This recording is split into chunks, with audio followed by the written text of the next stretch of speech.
10 গুণ বেশি কার্যকরী এই রেমেডি শিখে রাখুন, ইনশাল্লাহ কাজে দেবে। ফার্স্টে যেটা আপনাকে করতে হবে, কিছু এখানে লং নিয়েছি আর কিছু গোলমরিচ নিয়েছি, সেটা আমি একটু চুলার আছে হালকা একটু জাল করে নেব। তারপর এখানে আমি পরিমাণ মতো সামান্য একটু বিট লবণ দিয়েছি, এটাও একটু আমি জাল করে নেব, বেশিক্ষণ না, 30 সেকেন্ডের মতো।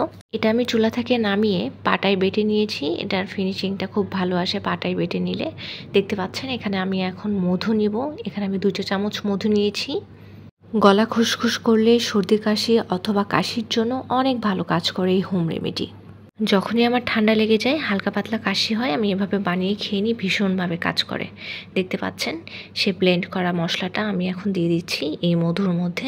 গুঁড়া করা পাউডারটা আমি হাফ চামচের একটু কম নিয়েছি, এখন আমি খুব সুন্দর করে মিক্সড করে নিব।